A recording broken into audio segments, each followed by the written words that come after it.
Good afternoon, everybody. It's been a while since I've been out. So, got called in here today for a Jeep that supposedly when you turn the key on, alright, I do see no check engine light, it pops a fuse. And the customer has been providing fuses, apparently, and even more scary is I see wire sitting up here on the seat. So, looking at the fuse that they have here, they said this vehicle doesn't run. It's a 20 amp maxi fuse. So let's take a look, or it's actually a J case fuse. Let's turn that key off for a second so we don't have no battery. Take a quick look. In case you guys don't notice, by the way, that's not Staten Island. So already popped open the hood. I know the battery was already dead. Pop this open and you see right here a shiny new 20 amp fuse that is blown. I don't know whether or not that's going to come up on camera, but it is a 20 amp fuse that's blown. If we look for that 20 amp fuse, it's going to be right here. That's our ASD, our automatic shutdown relay. That is the one that's responsible for giving power out to the coils and the injectors. Quick glance here. I do see some wiring that's been run in here by the customer, but although there I do see a green wire. Now that looks like it's going back into the harness. Doesn't look like anything at all that he ran. I'm looking for that green wire that I saw sitting up on the seat. It didn't look like it was unrolled, but just in case. Yep, nothing there. So this fuse here apparently blows the moment that we put the key on. So first thing I'm going to do is I'm going to go over there and I'm going to go grab the pulsar, and I'm also actually going to turn on the NOCO. So looks like that cut off on me. I'm sorry about that. So I'm going to go ahead and I'm going to turn on the NOCO, get some power on here, and we're going to go grab the pulsar because that's going to be the next step in what we do. Okay, back, pulsar in hand. Everybody asks me where to get this thing. They no longer make it. If you can find one out there on eBay, buy it. And you're probably going to see why in a moment here. But this is a fantastic tool. I'll have to regain my senses of using one hand here to do everything. But what we do is this becomes basically a circuit breaker that gives us a display that actually tells us how much amperage is being used at the time, depending upon the current that we're going to allow flow. This takes the place of the fuse and allows us to do it. Do I have my pliers in there? Yes, I do. And the first thing we're going to do is we're going to get rid of that 20 amp fuse that's in there, the one that's blown. Let's get rid of him. Now this goes to an ASD relay. We're going to go to a wiring diagram here in a moment, but before we do that, knowing that this is the power for an ASD relay, it's going to be one of these guys up here, I'm sure. That means that when I send power here, that's not actually going to turn the relay on. So on a Chrysler, they only turn the ASD relay on for 2 seconds and then off. That's not a lot of time for me to work with it. Don't think I have any spare fuses in here. Oh, wait a minute. Wait a second. Hopefully not making you guys too dizzy. No, the 20 amp was blown, but I do see a 30 amp in here that is not blown. Let's grab the 30 amp. Now, never go up a rated fuse unless it's something like this, where you're going in. Was this one, right? Yep, it was that one. Don't know what that one up there was supposed to be. What is that? HBL. Not for us. Okay. So we're only going to be sending the power over to one of these relays up here. So let's see. ASD relay is right here. So if I remove the ASD relay, and I'll show you guys what I mean. And again, this is going to make more sense once we're on a wiring diagram. Oh, good, I got the right leads on there. What I'm going to do is I'm going to first get my ground on. This ground lead goes on to a good engine block. It does not go onto the battery. Let's get this out of the way. Take this. Let's go right onto that alternator stud. And we're going to take these guys right here. You can see what I had to do here to do this. They don't have any small terminals, so luckily I still have these. And when I come in here, I should be able to make contact. And if I go to auto, that's going to have power. Now, just to show you what I mean about that fuse only feeds the relay. If I remove that fuse, power is gone. Okay, so I'm still going to be taking the place of the fuse. I'm just going to do it from the relay here. So it's like jumpering the relay and having a fuse here, but instead I'm actually going to put my fuse here instead. This fuse is only going to serve the purpose of sending power over to the relay. So now that that's there, let it go through its calibration. I always forget how this screen comes up here and blinks on you.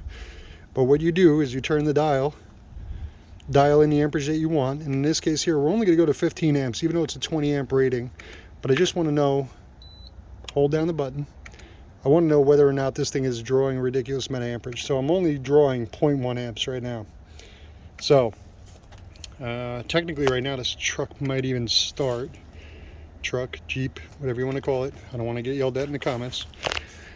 But let's do our visuals first, because one thing I know about Jeep is they're horrible at the way that they lay their harness in there. So areas that we want to look at, by the way, I'm on a massive hill here, so if it gets a little wobbly, I apologize. So I look for areas of contact. See if that'll focus in. There you go. I look for areas of contact like that. So there's our fuel rail.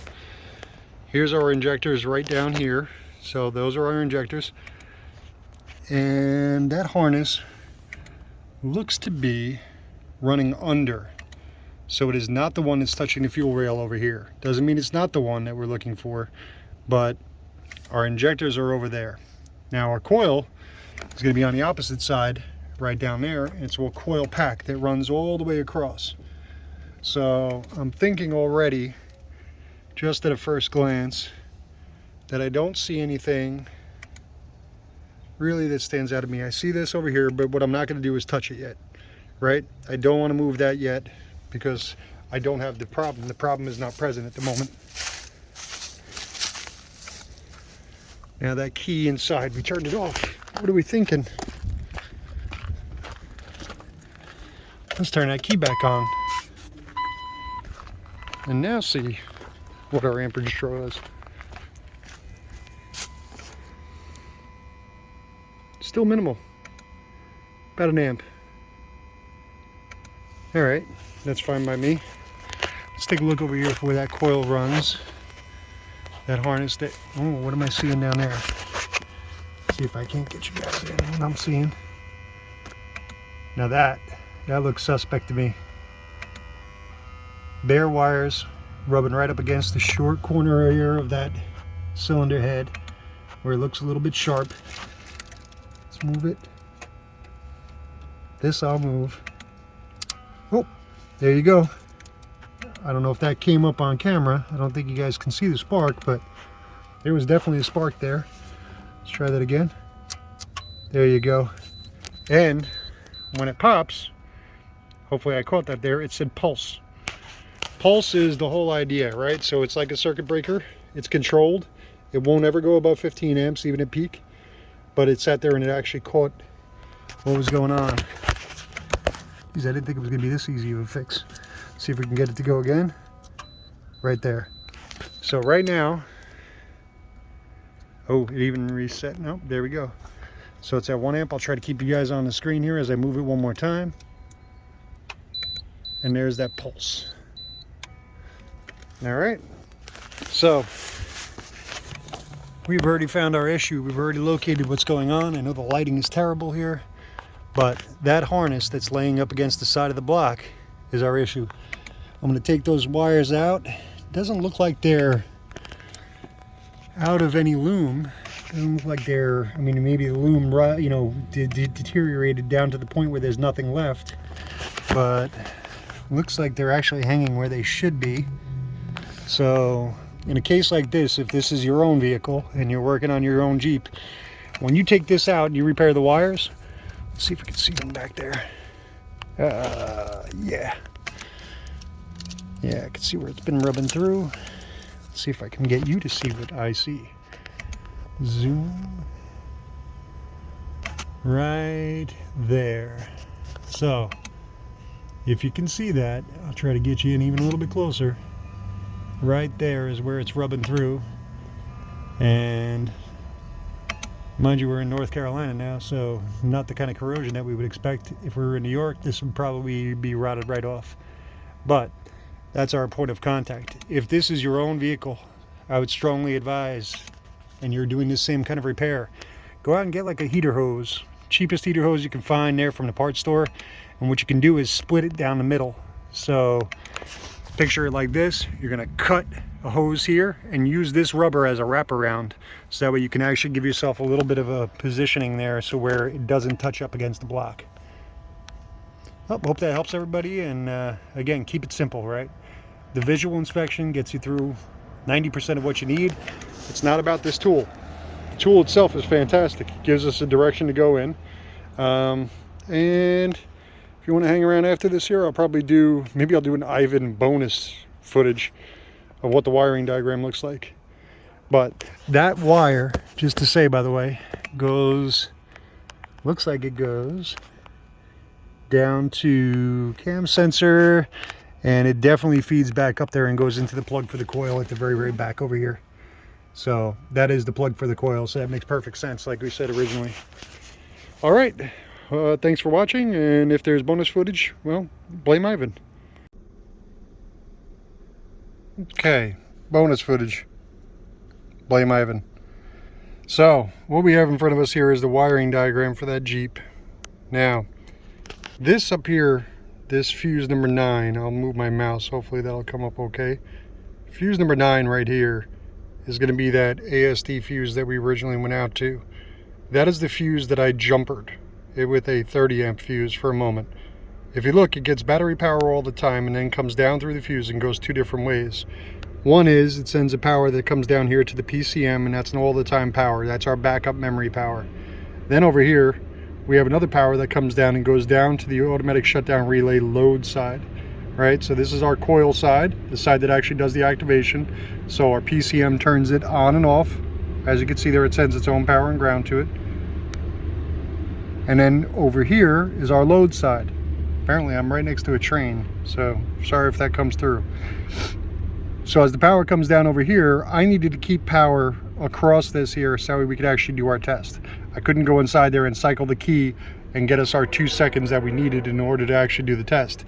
So I was okay with jumpering out this power right here with a 30 amp fuse to keep it there live at all times, and then send power down here to our automatic shutdown relay. Okay, once we went across the automatic shutdown relay, we came down here. Now remember I said that this was going out there and it was actually feeding out towards our coils.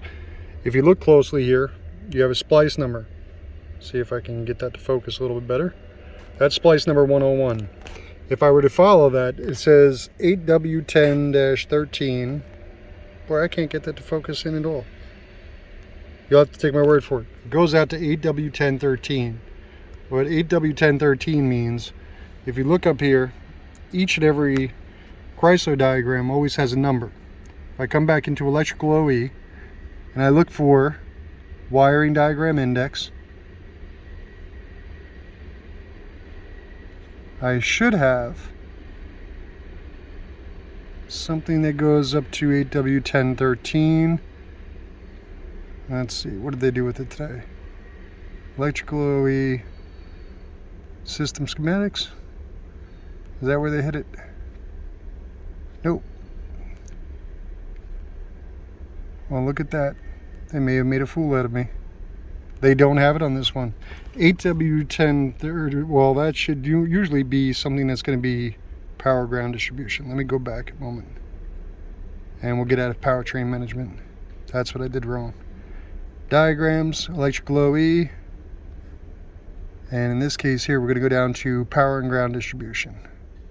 If we go to power distribution, 8W10-13. Now we should get a diagram that shows us everything that the automatic shutdown relay goes out to. So here it is here. Comes out from here. Here's our splice 101. And then it comes down again and goes down to 8W10-15 8W1014. So close that out, and we'll go to 10W14 or 8W1014. I'll say it right, don't worry. And so from here it comes down, and then it feeds our ignition coil pack and goes down to our injectors as well. So that's part of what we were looking for, and that's the leg that I was concerned with. So in this case here, this is just a simple walkthrough of the diagram just to show you where it actually goes down to. Hopefully that helps, and that's it, folks. Thanks again for watching.